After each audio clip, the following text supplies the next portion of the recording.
If you're like me, you use computers on a daily basis at your jobs, and unless you're really lucky, you probably don't have a brand new laptop. Now, in a corporate environment, a lot of your enterprise laptops will have a proprietary docking solution for them where the employees can take the laptop and just plop it on the dock at work and have a couple different displays, some keyboards, mice, that sort of thing hooked up to the laptop, and then just pull that laptop back off the dock and go home with it so that they can work from home if they need to. But many of us aren't that lucky, and many work laptops don't actually have proprietary docking solutions or really any docking solutions built into them. And unless you're lucky to have something really new that has something like Thunderbolt for it, then your docking solutions are really limited.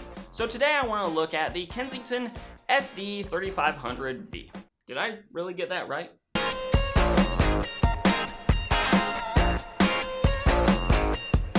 Now, for a docking solution, I am far more in favor of pragmatism over aesthetics, but in the aesthetics department, I will say that Kensington did a good job here. And by the way, this docking solution is not just branded as Kensington. There are many others that look exactly like it that are branded under different names. So just because yours isn't Kensington doesn't mean you won't end up with the exact same thing.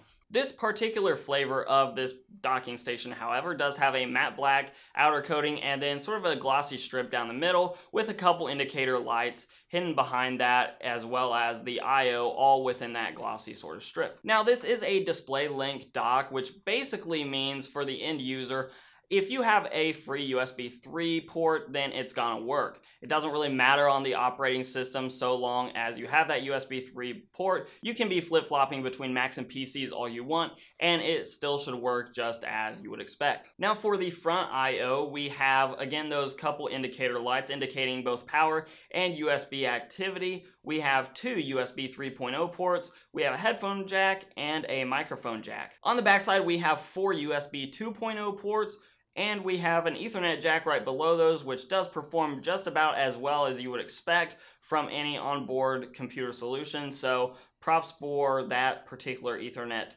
integration there. There's a DVI out, which, by the way, Kensington included a DVI to VGA as well as a DVI to HDMI adapters for this, which gives you a lot more flexibility with what displays you can hook up to it. There's also an HDMI port, your USB in, and that's the cable that will go from your computer straight to the dock, and then there's a 5-volt DC power adapter jack. It's also probably worth noting that on this Kensington dock there is a Kensington lock, so you can lock this securely to your desk or wherever you're using it and not have to worry about somebody stealing it. Now, although this dock is plug and play, I did have to hop into my device manager and actually right-click on the Kensington dock and have it update the driver software through the internet, and it did at that point find the right driver, and from there on it was good to go. But just so you're aware, if you're getting this dock or one similar to it, you may have to hop into that device manager and actually manually update your driver. There is no driver disk though, so you will have to be hooked up to the internet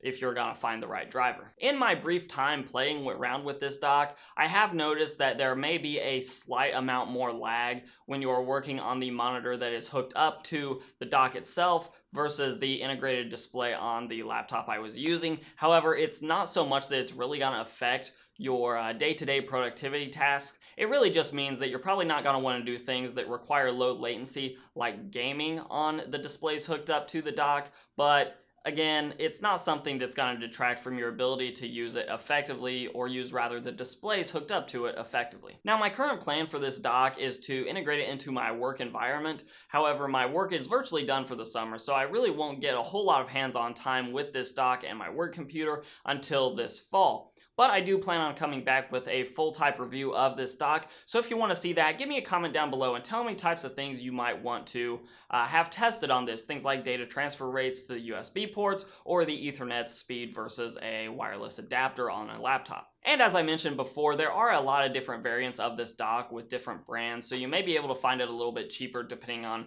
whose name appears on the dock. But I'll leave the link for Amazon in the description down below if you're interested in this dock or looking at others that are like it. But that's all for me, guys. If you like this content, give me a like, share, subscribe, comment. All those things down below are super helpful. You can follow me on Instagram at Hoosier Hardware. They are the same tag for your convenience. And as always, we'll let YouTube queue up a couple more videos from my channel. I'm Shane with Hoosier Hardware, and I'll see you guys in the next video.